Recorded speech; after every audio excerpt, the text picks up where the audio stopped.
लेकर सुबह 8:45 तक कलश स्थापना का मुहूर्त है। इसके बाद 10:48 से लेकर 12:16 तक मुहूर्त, दोपहर 11:52 से लेकर 12:39 तक कलश स्थापित किया जा सकता है।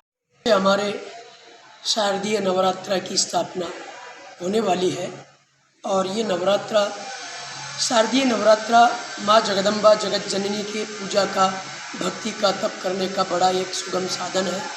इसलिए कल 3 अक्टूबर बार गुरुवार को सुबह प्रातःकाल 6:24 से 7:35 तक का सर्वश्रेष्ठ पहला मुहूर्त। इस समय में घट स्थापना करें, माता जी की स्थापना करें, चौकी स्थापना करें जिस विधि के अनुसार।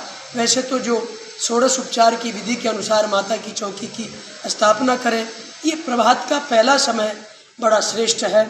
दूसरा जो एक समय है वो अभिजीत मुहूर्त के काल में, क्योंकि गुरुवार का दिन है, फिर बीच में राहु काल भी आ जाता है, परंतु 11:30 से और 12:30 का जो अभिजीत मुहूर्त है इसमें भी घट स्थापना करना, माता की चौकी करना, का कुंभ स्थापना, घट स्थापना, नारियल, और उसमें भी षोडश उपचार की विधि के अनुसार माता की चौकी का पूजन करें।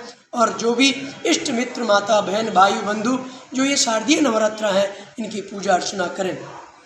इन नवरात्राओं में भगवान रामचरितमानस के पाठ करना, क्यों कि विजयदशमी का पर्व इसी नवरात्रा में आता है।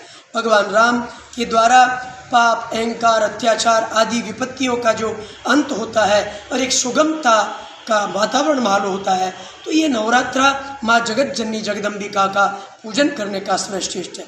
और कुछ पुराणों के काल में भी अगर अपन जाएं तो जब भगवान जो है राम जी ने 14 वर्ष वनवास के उपरांत में रावण का श्रृंगार किया और उनका अंत किया और पाप और अहंकार को, तब ही इस अवधि काल में ही जगत जननी जगदम्बा को सारे देवताओं के मिलकर के माँ जगत जननी का निर्माण हुआ। और माँ तो वीरती है, इसलिए आप इस परम श्रेष्ठ शारदीय नवरात्रा का पर्व श्रद्धा और भक्ति के साथ मनाएं, श्रद्धा और भक्ति के साथ पूजा करें, दिखावा नहीं करें। आप सब देख रहे हैं कि इन विपत्ति के काल में जो श्रद्धा और भक्ति से पूजन करेगा माँ जगत जननी सबकी मनोकामना पूरी करेंगी। और मैं एक और बात बताता हूँ, क्योंकि माँ के बगैर अगर कोई जीव की उत्पत्ति नहीं हो सकती है, अतः माँ जगत जननी का पूजन करें, शारदीय नवरात्रा की माँ आपका कल्याण करें।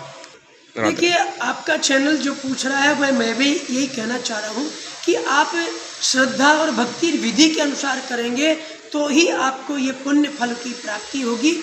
देखिए, इन 9 दिन तक, क्योंकि नवरात्रि रात्रि को बोलते, इसलिए संध्या काल में जप करना, संध्या काल में पूजा करना, संध्या काल में स्तुति करना, मंगल काल में भगवान की स्तुति अर्चना करना। इसलिए एक समय बैठे, जो कोई फल से करें, दूध से करें, एक समय भोजन निराहार करें, इस विधि के अनुसार माँ की चौकी का पूजन करें और श्रद्धा के साथ भगवान का जप करें।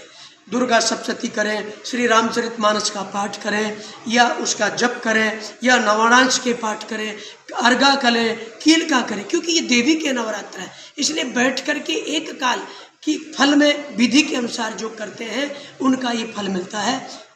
और जो है माँ को लौंग है, माँ को मेवा है, माँ को इलायची है, अग्नि की स्थापना करें, जो दीपक लगावें और माँ का भोजन करें।